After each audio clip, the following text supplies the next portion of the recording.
사랑하는 국민의힘 당원 동지 여러분, 존경하는 대한민국 국민 여러분, 국민의힘의 영원한 당원, 저 나경원은 국민의힘 당대표 선거에 출마합니다. 우리는 너무나도 절박합니다. 위기의 어둠 속에서 길을 헤매고 있습니다. 당원과 국민이 기적처럼 쟁취한 정권 교체였습니다. 그러나 우리가 꿈꿨던 이상은 아득히 먼 곳에 있는 것 같습니다.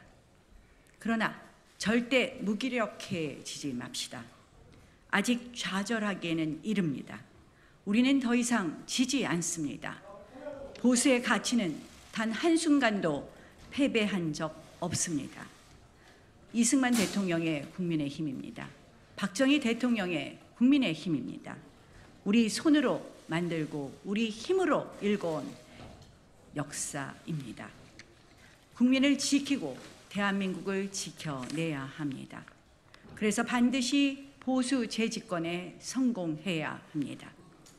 그렇다면 우리 국민의 힘을 책임지지 않는 정치, 미숙한 정치, 염치 없는 정치에 맡길 수 없습니다.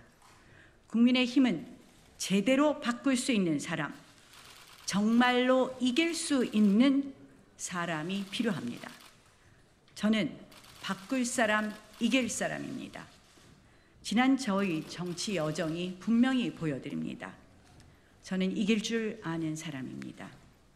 총선 참패의 쓰나미 속에서도 저는 대한민국 심장부 서울 지역구를 탈환했습니다.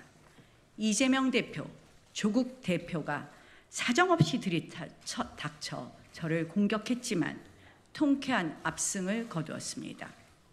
승리는 말로 하는 것이 아닙니다.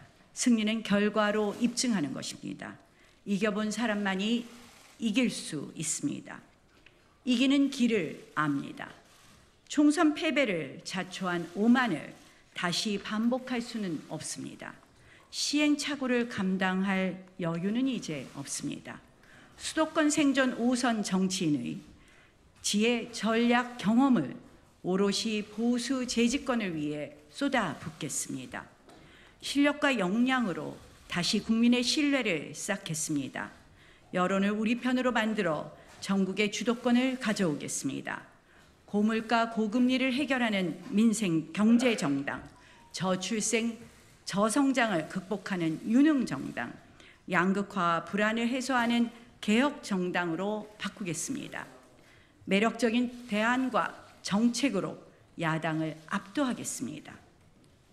둘째, 제가 통합과 균형의 적임자입니다. 저는 계파도 없고 앙금도 없습니다.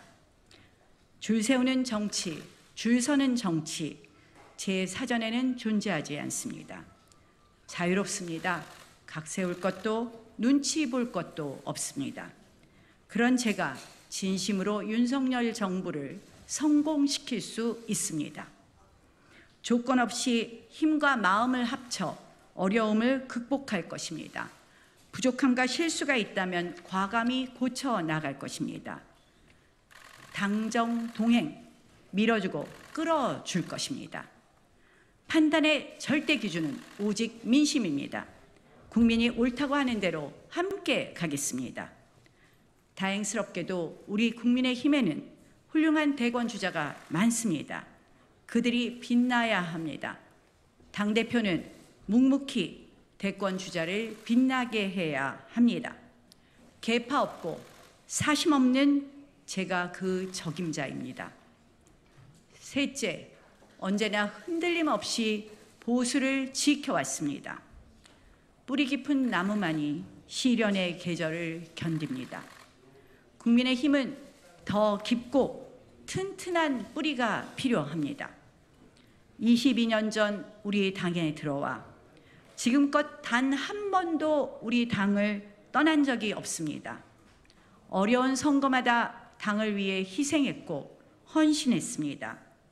위기 앞에 움츠리지 않고 가장 앞장서서 싸웠습니다. 원내대표 당시 민주당의 의회 독재를 막기 위해 온몸을 내던져 투쟁했습니다. 암흑했던 문재인 시절 김정은 수석 대변인이냐며 문재인 대통령을 질타했습니다. 당원 국민과 하나 되어 조국 장관을 끌어내렸습니다. 광장에서 거리에서 우리는 함께 눈물을 흘렸습니다. 바로 그때 우리는 살아있는 야당으로 다시 태어났습니다. 정권 교체의 초석을 던졌던 것입니다. 그래서 저는 말씀드립니다. 보수 재집권의 꿈을 현실로 만들어 드리겠습니다. 사랑하는 당원 동지 여러분, 위대한 국민 여러분, 윤석열 정부의 성공, 국민의힘의 정권 재장출을 위해 저 나경원이 헌신할 수 있는 기회를 주십시오. 소중한 그 기회를 허락해 주십시오. 유능한 민생정당, 용감한 책임정당으로 국민의힘은 완전히 새롭게 바뀔 것입니다. 이재명의 민주당, 의회 독재와 법치 유린을 일삼는 저들에게 절대 정권을 넘겨줄 수는 없습니다. 이 나라가 이렇게 무너질 수는 없습니다. 국민 불행, 자유민주주의의 파멸, 헌법 질서 붕괴를 똘똘 뭉쳐서 하나가 되어서 반드시 막아낼 것입니다. 승리, 통합, 정통 보수의 나경원만이 해낼 수 있습니다. 드리고 싶은 말씀, 지키고 싶은 약속이 많습니다. 차근차근 국민께 보고 드리겠습니다. 그리고 마지막으로 모든 다른 후보들에게 전하고 싶은 말씀이 있습니다. 멋지고 아름답게 그리고 치열하게 한번 싸웁시다. 그리고 같이 뛰어봅시다. 경청해 주셔서 감사합니다.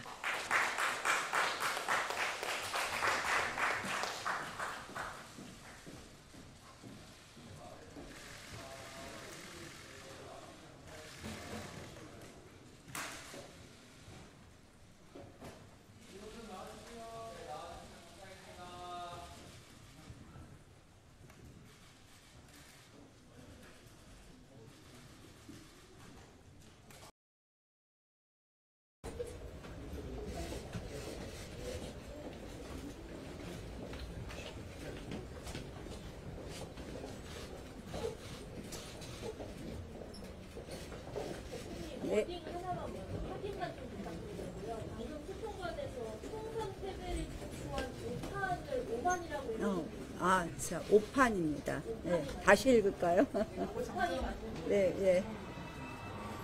총선 패배를 자초한 5판이었습니다. 질문 있으면 당정 관계에 대해서 당정 동행이라고 말씀하셨는데 친당정 수석이랑 김건희가 특검에 대한 입장이 궁금하고요. 그리고 후보 중에 가장 늦게 출마 선언을 하셨는데 마지막까지 조심했다는 점이 무엇인지 말씀드립니다. 특검에 대한 입장은 제가 줄곧 밝혀왔었고요. 사실은 특검이 진실규명용 특검이다. 그렇다면 저희가 그 부분에 대해서 언제든지 열어서 생각할 수 있겠습니다만 지금 야당의 특검을 발의한 방법, 방안을 보고 또 엊그저께 최상병 특검에 관한 법사위를 보면 한마디로 법사위의 이 진행 과정이 꼭 인민재판 같다 이런 이야기들 합니다. 그만큼 특검이 진실을 규명하기보다는 한마디로 정권을 끌어내리려는 그런 목적이 있는 부분이 상당히 보여집니다. 그래서 이것이 진실 규명에는 우리가 마다하지 않겠다. 그래서 수사는 반드시 속도를 내주시고 수사가 끝난 다음에 저희는 수사 미진한 상황이 있다면 당연히 진실 규명에 부족한 부분이 있다면 그때 가서 그 특검 법안은 논의할 수 있다는 입장입니다. 그리고 덧붙여서 이 특검이 거기까지 얘기 드리겠습니다. 굉장히 많은 고민을 했고요.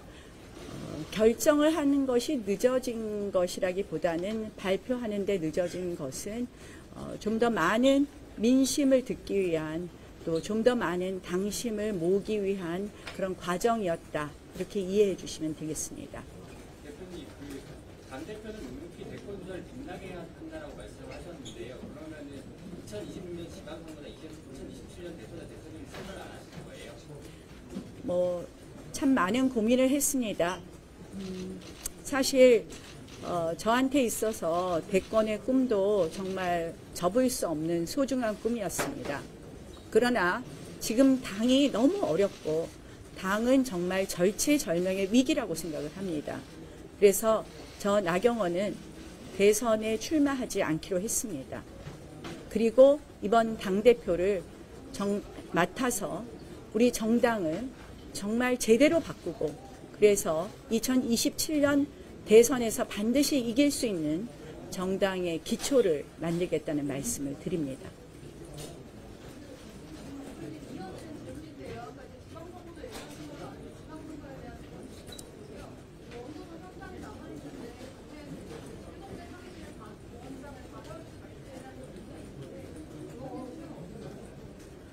지방선거도 그 연장선상으로 검토해 볼 수 있다는 말씀을 드리고요. 저희가 당대표는 역시 대선하고 제일 관계가 되기 때문에 제가 말씀을 드렸습니다.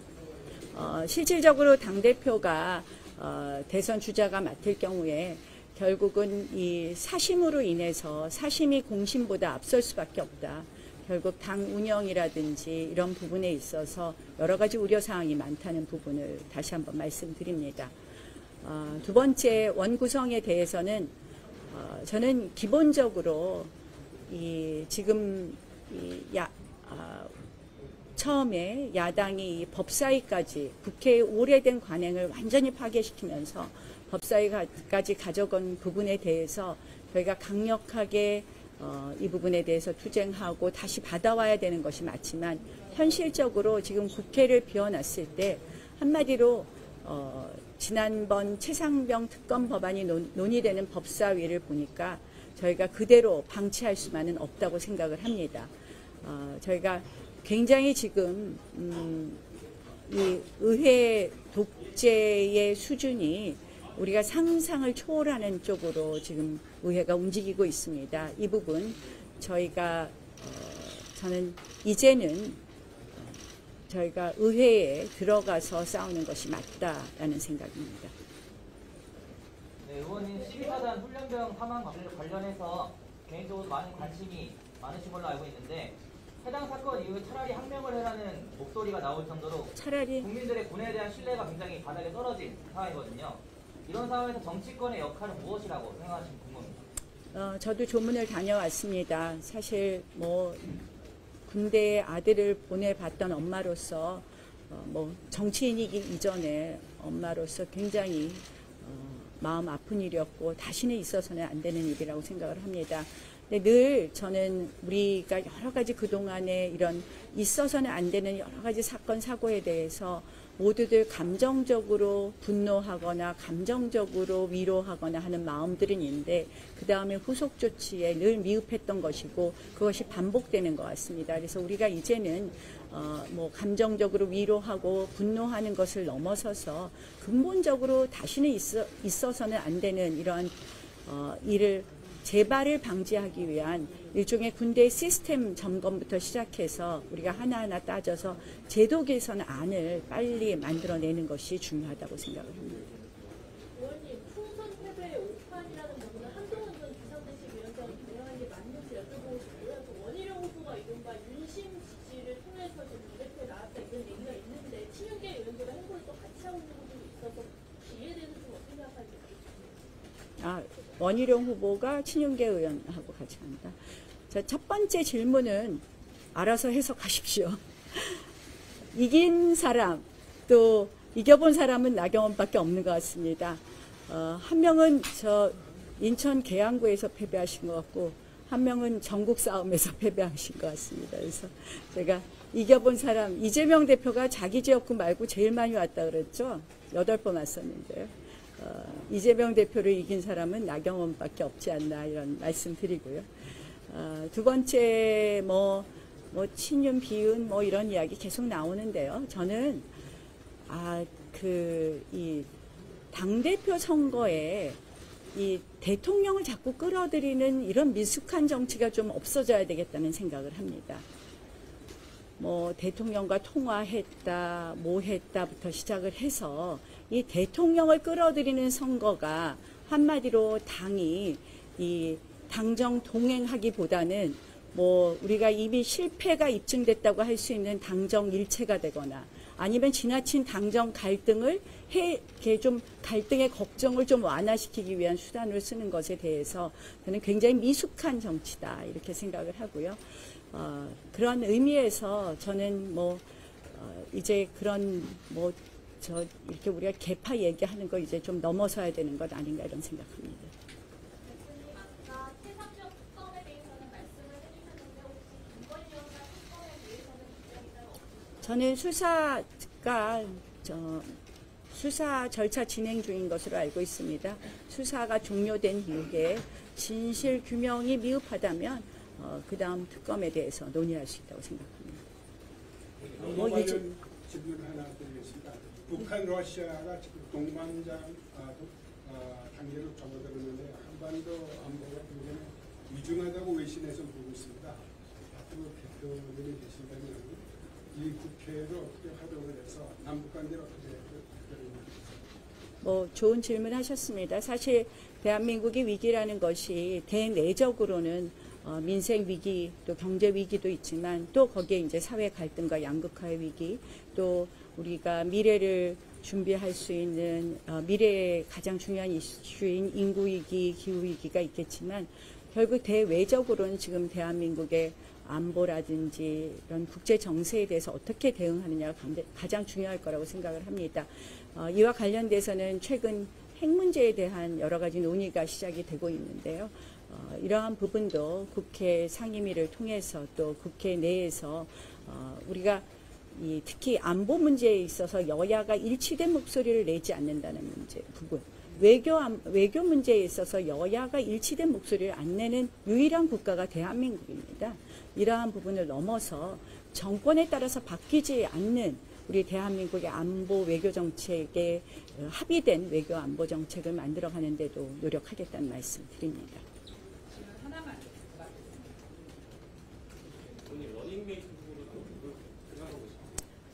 저는 러닝메이트 정치를 자꾸 이야기를 하는데요. 이거 정말 여의도 사투리 같은 정치 같아요. 뭐 저 이재명 대표의 러닝메이트, 뭐 추미애, 정청래 뭐 이렇게 나오는 것도 보셨을 텐데요. 저는 뭐 그런 러닝메이트 정치 자체가 좀 너무 구시대적인 여의도 정치 아닌가 이렇게 생각합니다. 이 정도 하면 될까요? 네.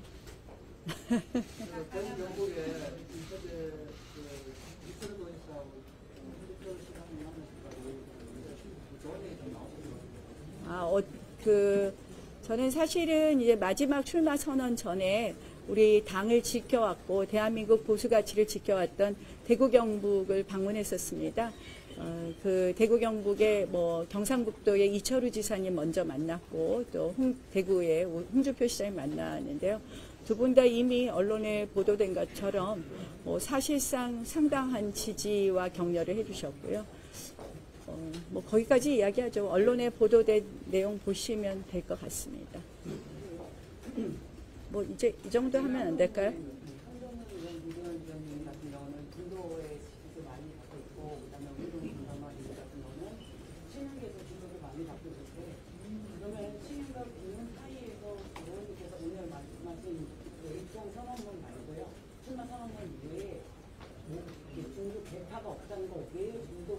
근데 한동훈 위원장이 중도의 지지를 많이 받고 있다는 건 좀 동의하기 어려울 것 같은데 여론조사도 꼭 그렇지는 않은 것으로 알고 있고요. 네, 꼭 그렇지는 않은 것 같고요.